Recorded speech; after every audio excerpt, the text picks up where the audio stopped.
하나님의 말씀은 누가복음 4장 1절에서 15절의 말씀입니다.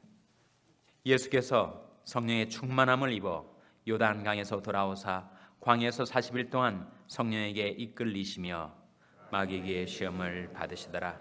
이 모든 날에 아무것도 잡수시지 아니하시니 날수가 담에 줄이신지라.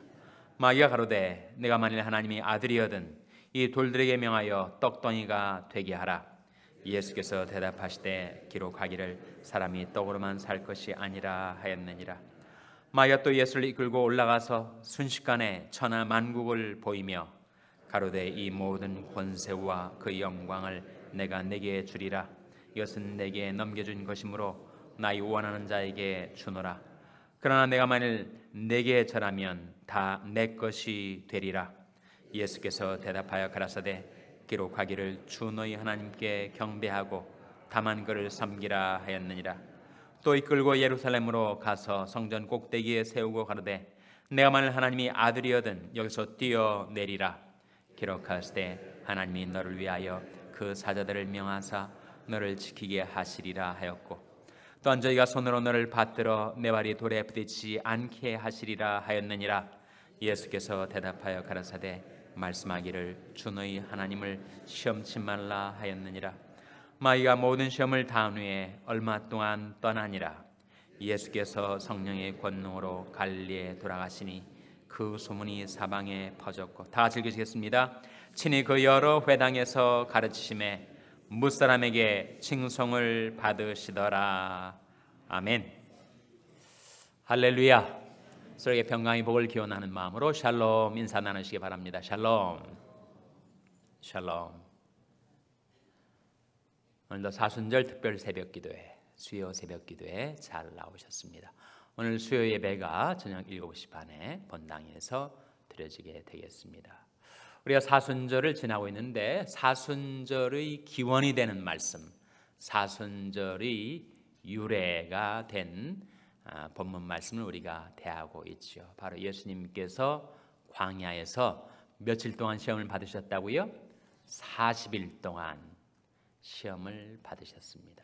공생의 시작 직전 40일 동안 주님께서 고난을 받으신 것에 이 사순절이라는 기간이 유래하고 있습니다. 광야에서의 40일 동안 주님께서 금식하시고 또 마귀에게 시험을 받으신 이 메시아의 시험 받으신 사건, 그 의미가 무엇인가? 마귀가 세 가지 시험을 했죠.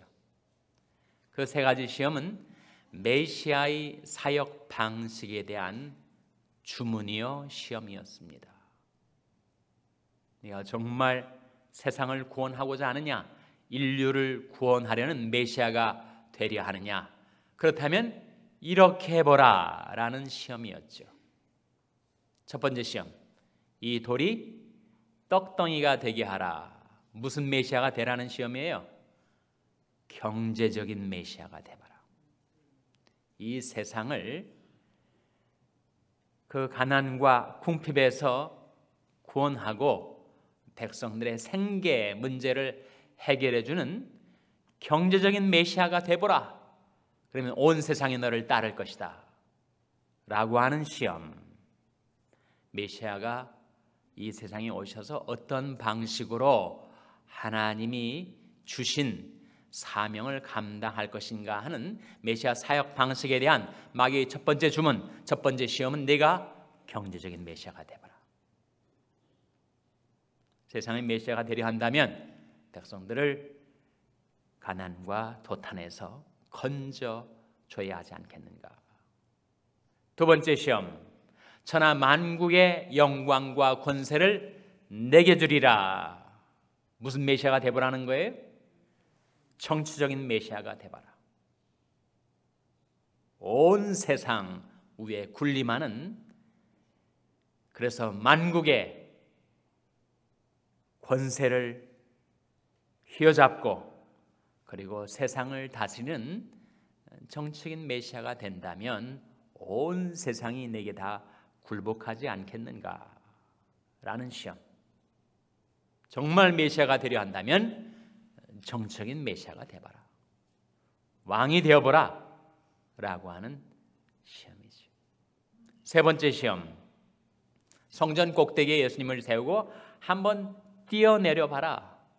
성전 꼭대기에서 뛰어내리면 어떻게 됩니까? 질그릇과 같은 몸이 파삭 깨어져 버리고 죽는 거 아니에요? 그런데 갑자기 천사가 나타나서 내 발이 돌에 부딪히지 않도록 너를 떠받들어 살려내면 그것은 온 세상이 그 놀라운 이적, 그 기적을 보고 너를 추종하지 않겠는가? 무슨 메시아가 되라는 거예요? 종교적인 메시아가 되봐라. 희한한 이적과 초자연적인 현상을 이루어내는 종교적인 메시아가 되봐라. 그러니까 마귀가 세상에 오신 구세주 예수 그리스도가 공생애를 시작하기 직전에 내가 정말 메시아가 되려 한다면 이러한 방식으로 되어보라. 경제적인 메시아, 정치적인 메시아, 종교적인 메시아가 되어보라 라고 하는 시험이었단 말이죠. 그 마귀 시험을 주님께서 다 거부하십니다. 그리고 주님께서 채택하신 그것은 하나님께서 우리 주 예수 그리스도에게 명하신 메시아의 사역 방식이었는데, 우리 주 예수 그리스도께서 채택하신 메시아의 사역 방식은 무엇입니까? 정적인 메시아도, 경제적인 메시아도, 종교적인 메시아도 되는 것이 아니라 바로 무엇으로 인류를 구원하려 하셨죠?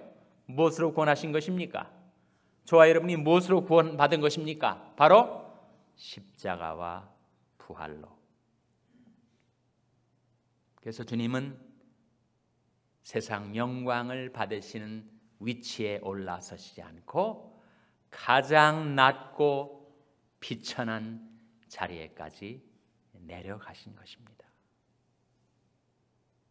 세상의 메시아 방식과는 정반대의 방식, 경제적인 힘, 정치적인 힘, 종교적인 힘이 아닌 가장 무기력한 십자가를 지시는 방식으로 세상을 구원하려 하셨죠. 이런 공장에서 물건이 나오는데 이 QC, 퀄리티 컨트롤을 하는 사람이 이 문제가 된 제품을 자꾸 나올 때마다 고치고 또 고쳐도 계속 불량품이 나오면 뭐가 문제가 되는 거예요? 기계가 문제인 거죠. 제품을 만드는 기계에 결함이 생겼으면 아무리 결과물로 나온 제품을 뜯어 고쳐도 계속 불량품을 양산하고 말 것이란 말이죠. 그래서 올바른 제품을 얻어내려면 그 문제의 뿌리가 되고 있는 그 제품을 만드는 기계를 고쳐야 된다는 거예요. 이 세상이 왜곡되고 훼손되고 망가져 가고 있었는데 아무리 경제, 정치, 종교로 만들어 나오는 불량품을 고치려 해도 그것은 계속 그 불량품이 양산될 수밖에 없는 거예요. 왜 이렇게 잘못되는가? 정치도 경제도 종교도 왜 무엇인가? 그 뿌리를 찾아가 봤더니 그것들을 만들어내는 인간이라는 생산 공장에 결함이 있더라는 거예요. 무슨 결함이 있습니까? 그 결함을 뭐라고 하죠? 그 결함을 바로 죄라고 하는 겁니다.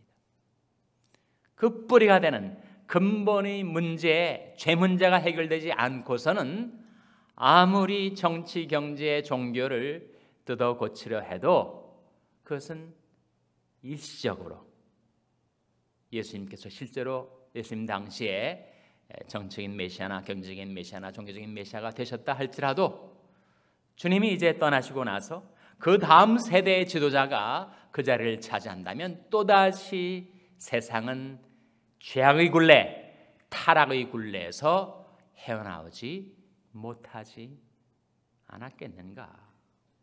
그래서 하나님께서는 예수 그리스도를 통하여 문제의 뿌리를 찾아가서 죄 문제를 해결해 주려 하셨고, 죄 문제의 해결은 십자가와 부활의 방식 외에는 해결할 길이 없었던 것입니다.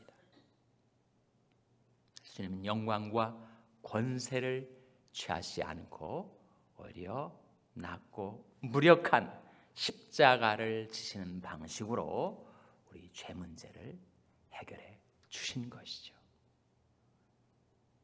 온 세상을 망가뜨리고 있었던 인간의 죄책과 죄의 세력에 맞서서 주님은 십자가로 그 죄 문제를 해결해 놓으시고 부활로 죄의 세력을 꺾어 놓으셨다는 것입니다. 그래서 새로운 인류의 출현을 주님께서 뜻하신 것이었습니다.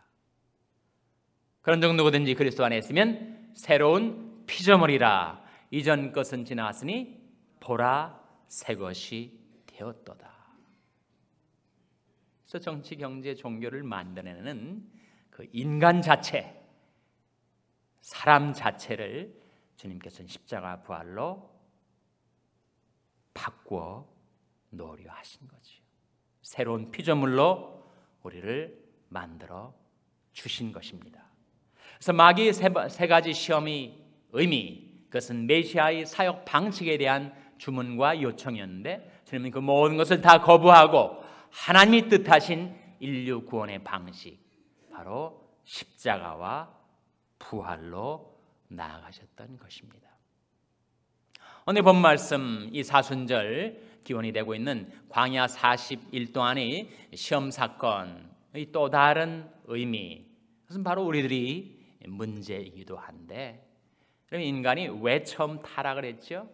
인류 시조가 범죄하고 타락을 한 이유, 그것은 선악과를 바라봤더니 그것이 먹음직도 하고 보암직도 하고 지혜롭게 할 만큼 탐스럽기도 하였습니다. 바로 육신의 정욕, 안목의 정욕, 이생의 자랑 때문이었죠.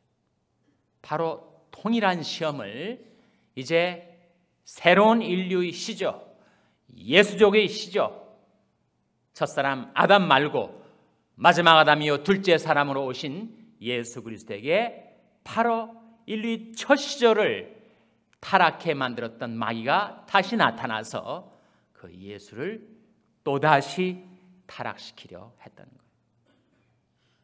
돌이 떡덩이가 되게 하라. 육신의 정욕을 통한 시험입니다. 천하만국의 영광과 권세를 보여주었습니다. 안목의 정욕의 시험이었습니다. 성전 꼭대기에서 떨어내 보라고, 떨어져 보라고.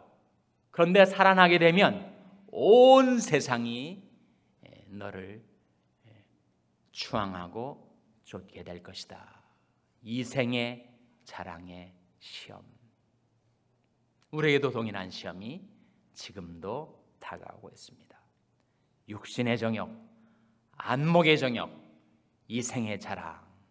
그 시험 때문에 사람들이 유혹을 받고 시험을 받고 실족하고 죄를 짓고 하나님께로부터 떨어져 나가고 있는데, 과연 우리와 똑같은 연약한 인간의 몸을 입고 이 세상에 오신 예수님은 그 무서운 마귀 세 가지 시험을 무엇으로 물리치셨는가?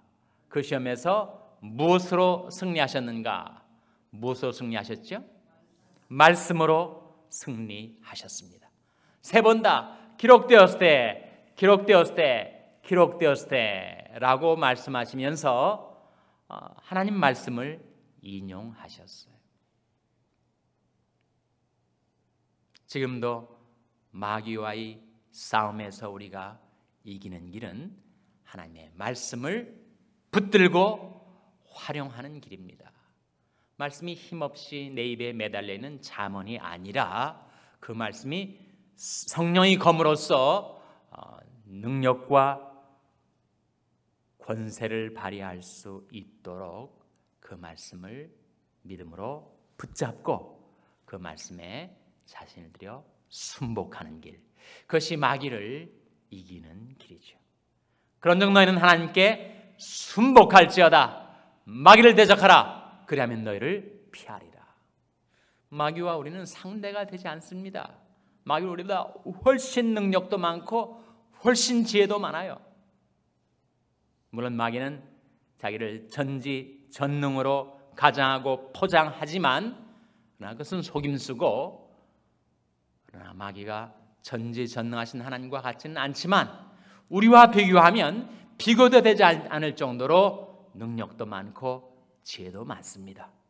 근데 그 마귀와의 싸움에서 우리가 어떻게 이길 수가 있는가? 어떻게 이길 수 있다고요? 그런즉 너희는 하나님께 순복할지어다. 마귀를 대적하라. 그러면 너희를 피하리라. 말씀을 따라 자신을 하나님께 순복하면서 마귀를 대적하면 마귀가 우리를 무서워하고 탈환한다는 거예요. 근신하라, 깨어라.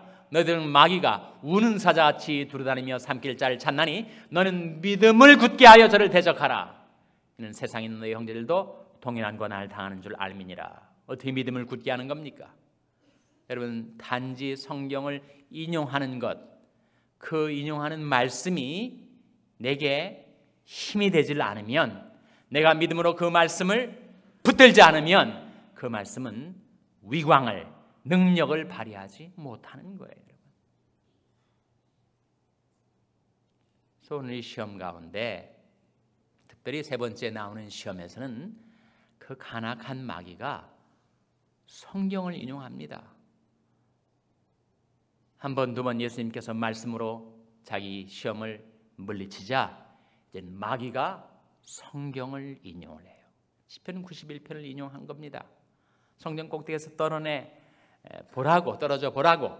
그러면 천사가 너를 받들어서 내 발이 돌에 부딪히지 않게 해줄 거라고. 그 희한한 이적을 보고 온 세상 사람들이 너를 추종할 거라고. 성경을 인용해서 이번엔 예수님을 시험하는 거예요. 여러분, 지금도 마귀는 성경을 인용하면서 우리를 시험할 때가 있습니다. 이단과의 논쟁, 거기에 휘말리지 않는 것이 지혜로운 일인데 이단들도 성경을 씁니다. 여호와의 증인, 통일교도, 신천지, 여러분 이단들 한번 대보세요. 그 사람들이 성경을 인용을 해요. 여호와의 증인은 성경을 줄줄이 인용을 합니다. 그러면 이단들이 인용하는 성경 구절하고 우리가 인용하는 성경 구절하고 그 차이는 무슨 차이예요? 예수님이 인용하셨던 하나님의 말씀하고 마귀가 인용했던 말씀하고 그 차이가 무슨 차이입니까? 그것은 예수님께서 하나님 말씀을 인용하실 때에는 무엇의 인도를 따라 말씀을 인용하신 겁니까? 성령의 인도를 따라. 1절 보시기 바랍니다. 1절 말씀 같이 읽겠습니다. 1절 말씀 시작. 예수께서 성령의 충만함을 입어 요단강에서 돌아오사 광야에서 40일 동안 성령에게 이끌리시며, 이 말씀 속에 광야에서 40일 동안 무엇에 이끌리셨다고요? 성령에게 이끌리시면서 마귀에게 시험을 받으신 것이었어요. 그래서 마귀에게 시험을 받으실 때 하나님의 말씀을 사용하셨는데 그것을 성령의 검으로 쓰신 것입니다. 성령의 인도를 따라 말씀을 증거하신 거죠. 주님이 이 세상에 살아계실 때는 항상 성령 충만한 가운데 사셨고, 주님이 발걸음을 내디디실 때에는 성령에 이끌려서 발걸음을 내디디셨고, 그리고 주님께서 행하실 때에는 성령의 권능을 힘입어 행하셨다. 14절 말씀 같이 읽겠습니다. 14절 말씀 시작. 예수께서 성령의 권능으로 갈릴리에 돌아가시니 그 소문이 사방에 퍼졌고. 예수께서 무엇으로 갈릴리에 돌아가셨다고요? 성령의 권능으로. 그래서 주님의 말씀의 인용이 다만 자기 기억에 의존한 머리에서 나온 매갈이 없고 희말이 없는 말씀의 인용이 아니고 성령 충만함 가운데 사셨던 우리 주님, 성령에 이끌리시면서 행하셨던 우리 주님, 성령의 권능으로 살아가셨던 우리 주님께서 말씀을 인용하실 때는 그 말씀 한 말씀이 날카로운 좌우의 날선 어떤 검보다도 예리한 성령의 검이 되실 수가 있었던 것이죠. 그것이 우리가 이 세상에 지금도 직면하게 되는 마귀의 시험, 육신의 정욕, 안목의 정욕, 이생의 자랑과의 싸움에서 우리가 승리하는 길입니다. 십자가와 부활이라는 메시아의 사역 방식을 채택하신 주님을 우리가 따르면서 나도 내 십자가를 지고 부활의 능력 가운데서 살아가고 마귀 화전 불화살이 내게 다가올 때 믿음의 방패로 다것을 막아낸 다음에는 성령과 말씀을 따라 우리가 행할 때, 그렇게 살아갈 때 제 아무리 우리보다 강한 마귀, 제 아무리 우리보다 지혜가 많은 마귀가 우리에게 싸움을 걸어올 때도 그런즉 너희는 하나님께 순복할지어다. 마귀를 대적하라. 그리하면 너희를 피하리라. 말씀하신 대로 성령과 말씀 안에서 행하여 모든 마귀의 시험을 물리치고 세상을 이기셨던 예수님처럼 이기는 자로 살아가시는 여러분 한 분 한 분 되시기를 주님의 이름으로 축원합니다. 기도하시겠습니다. 오늘 말씀 기억하며 하나님, 저희들도 성령과 말씀 따라 살게 하여 주시옵소서. 기도하시기 바랍니다. 우리 자녀들을 위해서 기도할 때 하나님, 성령을 보내셔서 우리 자녀들이 심령을 새롭게 해주시고 말씀을 보내셔서 저들이 인생을 견고하게 세워주시옵소서. 기도하시기 바랍니다. 평생 연약한 지체들을 위해서 기도하실 때 하나님, 성령의 능력으로 치료해 주시고 말씀으로 소생케 하여 주시옵소서. 기도해 주시기 바랍니다. 우리 샬롬교회를 위해서 기도할 때 하나님, 저희 샬롬교회가 성령과 말씀 안에서 행하는 교회가 되게 해 주시옵소서. 위하여 기도해 주시기 바랍니다. 여러분의 생업을 위해서 기도하시고 코이노니아 선교회 박정희 목사님을 위해서 기도해 주시기 바랍니다. 하나님, 저희들을 성령으로 충만케 해주시고 사명 감당케 하여 주시옵소서. 이런 제목들로 우리 합심해서 기도하겠습니다.